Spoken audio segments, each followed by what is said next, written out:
اس قربانی کے موقع سے ہم لوگ جو جانور لاتے ہیں،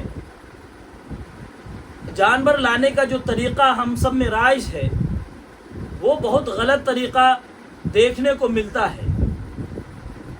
ہم جب جانور لاتے ہیں تو اس کی نمائش کرتے ہوئے پورے میں گھماتے ہیں، اور اس کو خریدنے کے لیے ہمارے یہاں یہ ایک عادت بنتی جا رہی ہے کہ ہمارے گھر کی عورتیں اور مرد حضرات اپنے گاڑی پر اپنی بیوی اور بچے کو بیٹھا کر کے جو کھٹال ہے جہاں گائے بکتی ہے ہاٹ میں، وہاں لے جاتے ہیں، اور وہاں جو ہے بہت غلط طریقے سے چیزیں ہوتی رہتی ہے۔ ہم سب کو چاہیے کہ عورت اور بچے کو ہاٹ میں نہ لے جائے، یہ بالکل جائز نہیں ہے۔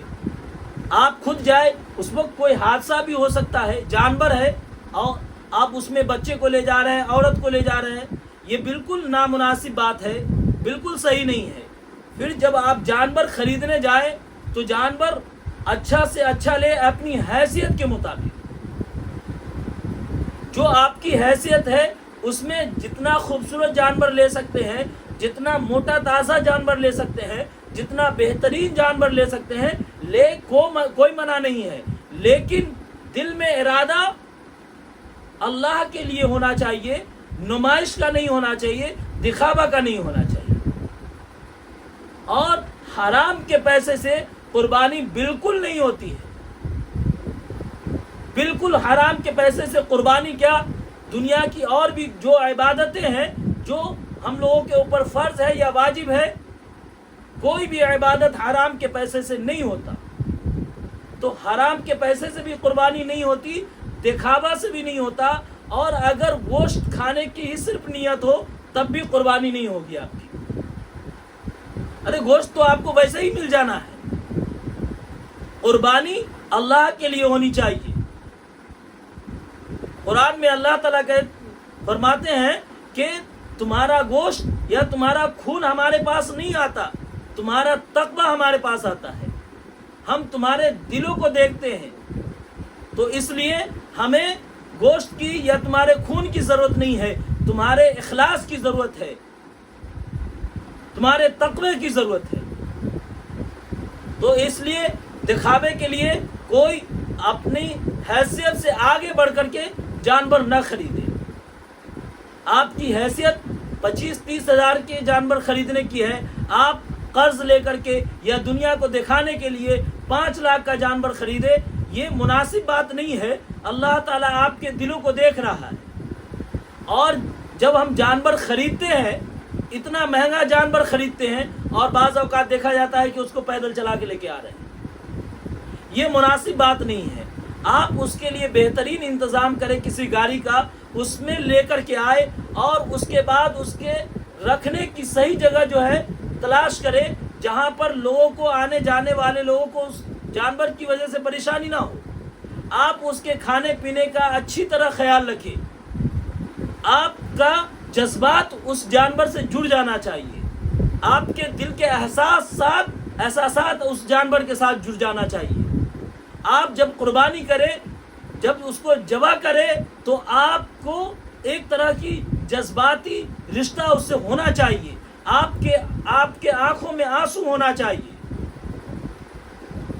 اور یہ آنسو اس لیے نہیں کہ یہ کیوں کر رہے ہیں ہم، خوشی کے آنسو ہونے چاہیے۔ اللہ تعالیٰ کے لیے ہم اس کو قربان کر رہے ہیں، اس جذبات کا اظہار ہونا چاہیے۔ آج تو ہم لوگ دیکھتے ہیں کہ بہت سارے لوگ ایسے ہیں کہ جو قربانی کرتے ہیں ان کو پتہ بھی نہیں کہ ان کا جانور کیا ہے، کون ہے۔ وہ قربانی والے دن اپنے جانور سے ملتے ہیں، وہ دیکھتے بھی نہیں اپنے جانور کو۔ قربانی ایک محبت بڑی عبادت کا نام ہے، یہ عشقیہ عمل ہے۔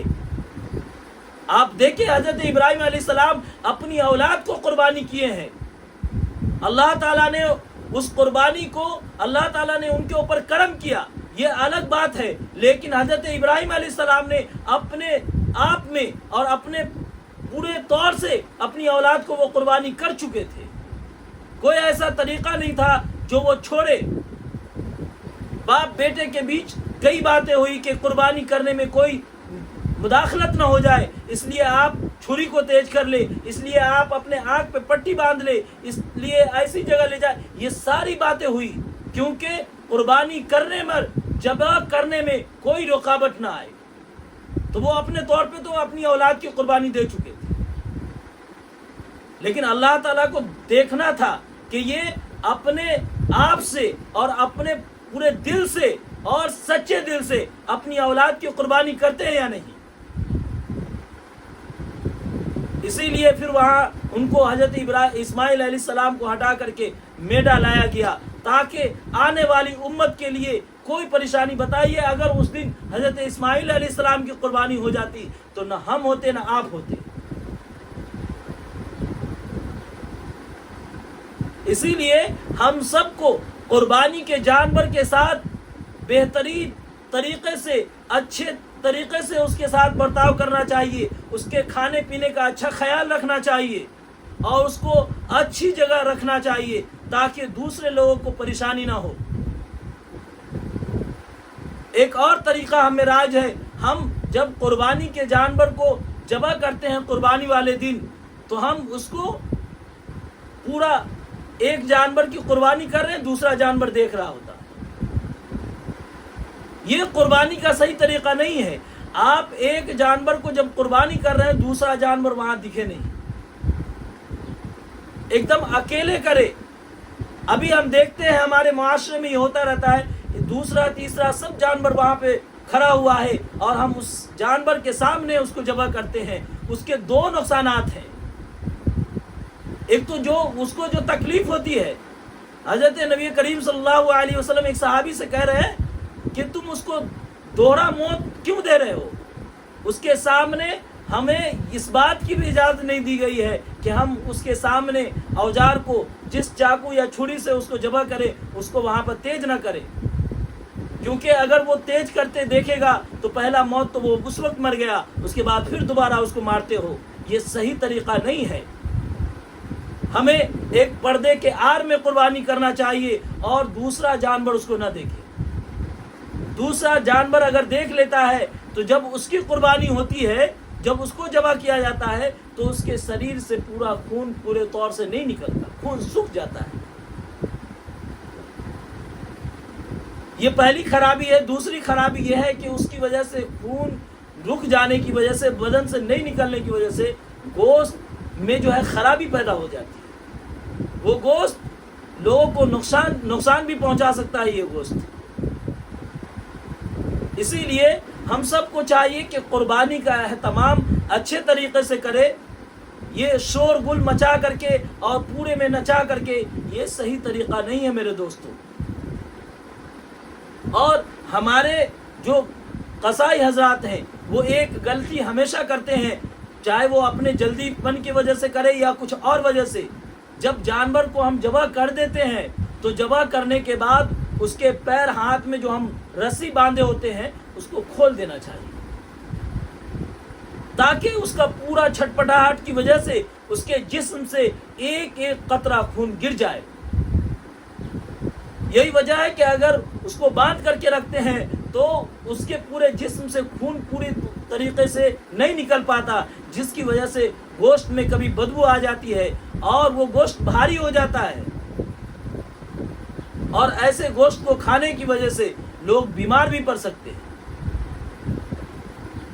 اس کو پورے طور سے نکلنے کا موقع ہی نہیں ملتا. ہم دیکھتے ہیں کہ ذبح کرنے کے بعد اس پر 5-7 آدمی پوری طاقت سے اس پر بیٹھے رہتے ہیں.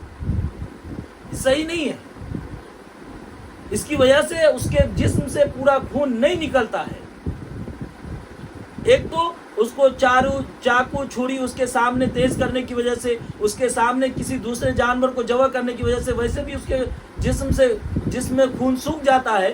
دوسرا وہ جو ہم اس کو پکڑ کر کے ایک دم بالکل داب دیتے ہیں اور اس کی رسی نہیں کھولتے، تب تک نہیں کھولتے جب تک پورے طور پہ اس کا دم نہیں نکل جاتا ہو، تب تک نہیں کھولتے. یہ بالکل غلط طریقہ ہے. ہم سب کو اس بات کا خیال رکھنا چاہیے کہ ذبح کرنے کے بعد فوراً اس رسی کو، پاؤں ہاتھ کے رسی کو کھول دے. اس کے کھولنے کی وجہ سے جانور پھر اٹھ کے چلنے نہیں لگے گا، ایسا نہیں ہونے والا. وہ چھٹپٹائے گا، چھٹپٹا کر کے اس کے پورے جسم سے حرکت کر کے خون نکل جائے گا، اور اگر ایسا آپ نہیں کرتے ہیں تو پھر وہی خون اس کے جسم میں باقی رہ جائے گا، جس کی وجہ سے وہ گوشت لوگوں کو نقصان پہنچائے گا۔ اسی لیے ہم سب کو چاہیے کہ صحیح طریقہ استعمال کرے قربانی کرنے کا۔ اللہ تعالی ہم سب کو اور پوری امت مسلمہ کو صحیح سمجھ عطا فرمائے۔ وآخر دعوانا ان الحمد للہ رب العالمین۔